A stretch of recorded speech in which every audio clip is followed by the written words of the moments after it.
శుక్లాంబరధరం విష్ణుం శశివర్ణం చతుర్భుజం ప్రసన్నవదనం ధ్యాయేత్ సర్వవిఘ్నోపశాంతయే అగజానన పద్మార్కం గజానన మహార్నిశం అనేకదంతం భక్తానాం ఏకదంతం ఉపాస్మహే. ఓం గం గణపతయే నమః. ఓం శ్రీమాత్రే నమః. ఓం శ్రీ గురుభ్యోం నమః. మనం ఇప్పుడు జూన్ 29 నుంచి జూలై 5వ తారీఖు వరకు కూడా ఆ వారం రోజులు గ్రహాల ప్రభావం తెలుసుకుందామండి. దానికంటే ముందర నా పేరు వాడరేవ్ ఆదినారాయణరావు శర్మ. వృషభ రాశి రాశిలోనే 29వ తారీఖు నుంచి జూన్ 29 నుంచి మీకు రాష్ట్రాధిపతి రాశిలో ఉన్నాడు కదా, అద్భుతం ఉన్నాడంటే ఏంటంటే కళకు సంబంధించిన వ్యవహారాలు వింటారు. కళారంగం, కళా ప్రతిభ, అలాగే మీరు బాగా అందంగా ఉండడము, మంచి మంచి డ్రెస్సులు వేసుకోవడము, ఆభరణాలు కొనుక్కోవడము, వాహన సిద్ధి, అలా ప్రయాణాలు చేయడము, స్థిరమైన కోరికలు స్థిరమైన ఆలోచనలతో ఉండడము, కన్ఫ్యూజ్ కాకుండా ఉండడం మీరు ఉంటారు. కన్ఫ్యూజన్ కారు, ఎప్పుడు కూడా కన్ఫ్యూజ్ కారు, అద్భుతంగా ఉంటారు. పైగా రవి గురులు ద్వితీయంలో ఉన్నారంటే చాలా గ్రేట్. స్పీడ్గా ఉంటారండి, ఫైనాన్షియల్ స్టేటస్ స్పీడ్గా పెరుగుతుంది. ఫోర్త్ హౌస్ లార్డ్ ద్వితీయంలో ఉన్నాడు కాబట్టి ధన సంపాదన బాగా ఉంటుంది. బంగారు ఆభరణాలు కొనుక్కోవడానికి అవకాశాలు ఎక్కువ. విద్య వస్తుంది. కొంతమందికి పుత్ర సంతాన యోగం కలగడానికి కూడా అవకాశాలు ఎక్కువ. ఫుడ్ ఎక్కడికి వెళ్ళినా మీకు ఫుడ్కి ఎప్పుడు లోటు లేకుండా ఎక్కడున్నా సరే సమయానికి భోజన వసతులు మీకు బాగా దక్కబోతున్నాయి. ఒక సంవత్సరం పాటు అద్భుతంగా ఉందండి. ప్రయాణాలు బాగా చేసేస్తుంటారు. అదే కాకుండా మీరు మంచి మంచి ఆలోచనలు వస్తూ ఉంటాయి. ప్రతి పని కూడా విడవకుండా బాగా కాన్సన్ట్రేషన్గా చాలా ధైర్యంగా చేస్తుంటారు. అది నేమ్ అండ్ ఫేమ్ ఉంటుందండి మీకు. ఎక్కువగా ప్రయాణాలు చేయడం వల్ల ఆరోగ్యం అభివృద్ధి అవుతూనే ఉంటుంది. ఐశ్వర్యం కూడా వృద్ధి అవుతుంది. ఏదేమైనా చతుర్థ భావంలో కుజ చంద్ర కేతువులు 30వ తారీఖుని 1 జూలైలో ఉంటారండి. చంద్రమంగళ యోగంలో చతుర్థ భావం ఉండడము, కేతువు కూడా ఉండడం వల్ల ముఖ్యంగా రియల్ ఎస్టేట్ రంగంలో ఉన్న వాళ్ళకి చాలా అభివృద్ధికరంగా ఉంటుంది. ముఖ్యంగా చెప్పాలంటే విద్య బాగా వస్తుందండి. భూములు కానీ, వాహనాలు కానీ, గృహాలు కానీ, అపార్ట్మెంట్స్ కానీ, వీటిలో ఏదో ఒకటి మీరు పర్చేజ్ చేయడానికి అవకాశాలు కుజబలం ఉండడం వల్ల మీకు జరగబోతోంది. అదృష్టం. అంతేకాదండి, సంతానం విషయంలో చిన్న చిన్న ఇబ్బందులు మీరు ఎదుర్కొంటారు. అవి ఏం భయపడాల్సిన అవసరం లేదు. శనీశ్వరుడు మీకు ఇబ్బంది కలిగిస్తుంటాడు, కానీ ఆయన స్లో చేస్తాడేమో తప్ప మీకు మంచి రిజల్ట్స్ ఇవ్వకుండా ఉండడం, మంచిగా చేస్తుంటాడు.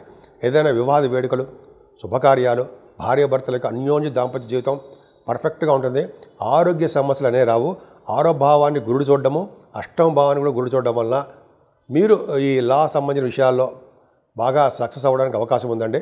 కోర్టు కేసులు అంటాం కదా, వాటిలో మీకు విజయం సాధించడానికి అవకాశాలు ఎక్కువగా నిండుగా ఉన్నాయంటే సందేహం లేదు. అంతేకాకుండా భాగ్యస్థానం అంటే జనరల్గా అష్టమ స్థానానికి తలవంతరంగా వచ్చే ధనయోగం ఉంది. భాగ్యాధిపతి లాభస్థానం ఉన్నాడు కాబట్టి భాగ్యం వృద్ధి అవుతూ ఉంటుందండి. లాభాలు బాగా అధికంగా వస్తూ ఉంటాయి. ముఖ్యంగా ఆటోమొబైల్ ఇండస్ట్రీస్, ఫార్మా రంగం, కోలు, ఐరన్, అలాగే చెప్తున్నా సిమెంట్ పరిశ్రమ అంటున్నాం కదా, వీటిల్లో బాగా వ్యాపార అభివృద్ధి ఉంటుంది. హయ్యర్ ఎడ్యుకేషన్ రీచ్ విదేశాలు వెళ్తారు. తర్వాత గురువుగారిని పీఠాధిపతులు కలుస్తారు. అద్భుతమైన వాతావరణం మీకు బాగుందండి. చదువు బాగా వస్తుంది. ఏదైనా దశమంలో ఉన్న రాహు బాహువు మీకు తిప్పుతాడు. డాక్టర్స్ని బాగా లైక్ చేస్తాడు రాహు. డాక్టర్స్కి మంచి పేరు ప్రఖ్యాతలు తీసుకొచ్చేట్టు చేస్తుంటాడు రాహు, దశమ రాహు. గంగా స్నానం కూడా చేసేవాడే రాహు. పుణ్యక్షేత్ర దర్శనాలు, పైగా మీ కంప్యూటర్ సాఫ్ట్వేరు, కంప్యూటర్ సంబంధించినవి, ఎలక్ట్రిసిటీ, ఎలక్ట్రానిక్స్, కొన్ని వ్యాపారాలు ఉంటాయండి. ఆ వ్యాపార అభివృద్ధి దినదిన ప్రవర్ధమానం అవుతుంది. మీరు వ్యాపారం కాకుండా మీరు చేసిన ఉద్యోగాలు కూడా బాగా సంపాదన మీకు ఉండి తీరుతుంది.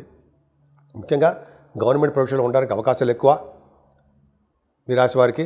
అలాగే రాజకీయ రంగంలో కూడా ఉండడానికి అవకాశాలు ఎక్కువ ఉన్నాయి. పదవులు కూడా వస్తాయి. ఏదైనా లాభస్థానంలో శనేశ్వరుడు ఉండడం వల్ల లాభాలు అధికంగా ఉంటాయి.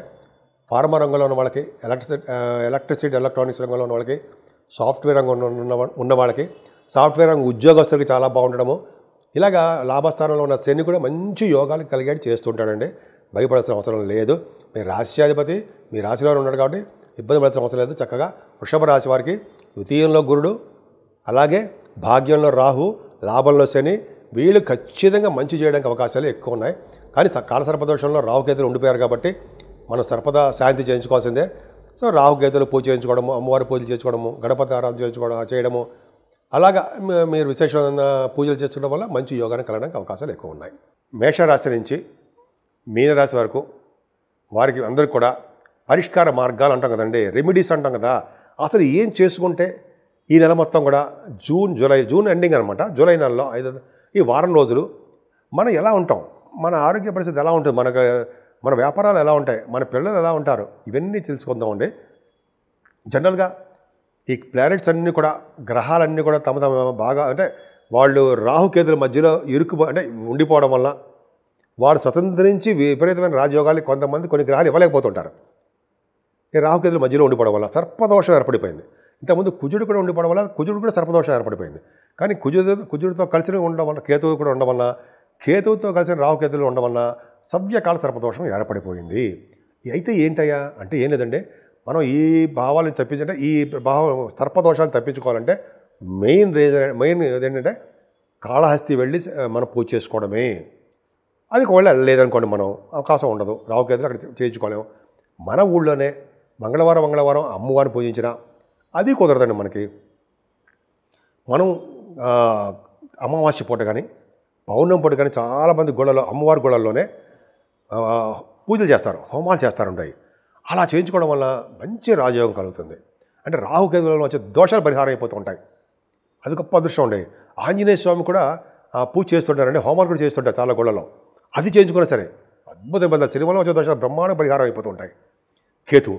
కేతు ఏంటి, అప్పుడు కూడా ఇబ్బంది పెడుతూ ఉంటాడు. ఆయన మంచి వాటికి కూడా చిన్న ఇబ్బంది కలగడానికి అవకాశం ఉంటుంది. అందుకనే ఎవరైతే గణపతి ఆరాధన చేసి సుబ్రహ్మణ్య స్వామి పూజలు చేస్తూ ఉంటారో, అంటే పౌర్ణమి పూట కుదరపోయింది, వినాయకుడికి మనం దండ పెట్టుకోలేము, పౌర్ణమి పూట పైగా పౌర్ణమి తర్వాత రోజు వచ్చే చవితి పూట అందాం. పౌర్ణమి చవితి సంకటహర చతుర్థి అంటాం. ఆ రోజు గరిక స్వామివారికి సమర్పించిన మల్లె పువ్వులు వినాయకుడితో సమర్పిస్తే వాళ్ళు అద్భుతమైన ఫలితాలు ఉంటాయని చెప్పి అంటారు, సందేహం లేదు.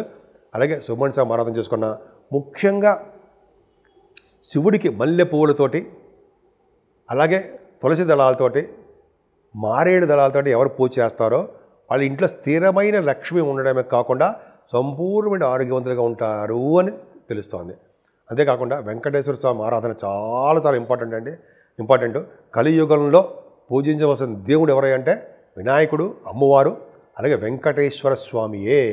వెంకటేశ్వర స్వామి పూజ చేసుకోవడం వల్ల, ఆయన గుడి దగ్గర ధ్వజస్తంభం దగ్గర అఖండ దీపారాధన చేసుకోవడం వల్ల, స్వామివారికి తులసి మాల సమర్పించడం వల్ల, తులసి దళాలతో పూజ చేయడం వల్ల, స్వామివారికి మంచి అద్భుతమైన మల్లెపూలతో పూజ చేయడం వల్ల, మల్లెపూల దండ సమర్పించడం వల్ల, మారేడు దళాలతో కూడా పూజ చేయడం వల్ల స్థిరమైన లక్ష్మి ఇంట్లో ఉండడమే కాకుండా స్వామివారి యొక్క కరుణా కటాక్షాలు ఉండి తీరుతాయన్నది సందేహం లేదు. సో ఈ విధంగా 12 రాశుల వాళ్ళకి మనం మనకి తగ్గట్టుగా మనకి భగవంతుడు ఇచ్చిన ప్రసాదంగా స్వీకరిస్తూ, మనకి ఏ దేవుడు ఇష్టం ఉంటే ఆ దేవుడికి పూజ చేసుకుంటూ నిమగ్నమైపోయి భక్తి శ్రద్ధలతో చేస్తే ఆ పూజ ఫలిస్తుంది. ఈ విధంగా అన్ని రాసుల వాళ్ళకి చాలా బాగుండాలని, అన్ని రంగాల్లో కూడా ముందంజలో ఉండాలని, ప్రతి శుభ విషయాలు వాటంతా అవే కలిసి వచ్చి మీరు ఆనందప్రదంగా ఉంటారని కూడా నేను మనస్ఫూర్తిగా కోరుకుంటున్నాను.